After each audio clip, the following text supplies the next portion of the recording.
हरि खेलत फाग मची होरी, हरि खेलत फाग मची होरी, हरि खेलत फाग मची होरी, हरि खेलत फाग मची होरी।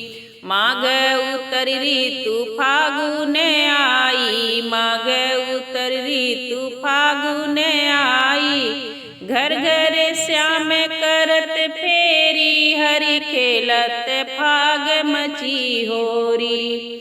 घर घर श्याम करत फेरी, हरि खेलत फाग मची होरी। फेटे गुलाल हाथ पिचकारी, फेटे गुलाल हाथ पिचकारी, केसर पीत सुरंग बोरी, हरि खेलत फाग मची होरी।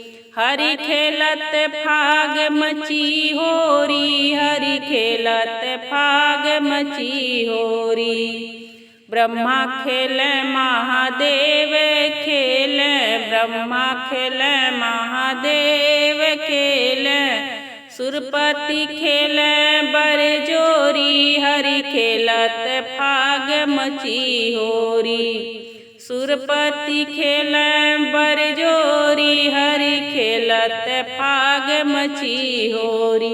हरि खेलत फाग मची होरी, हरि खेलत फाग मची होरी।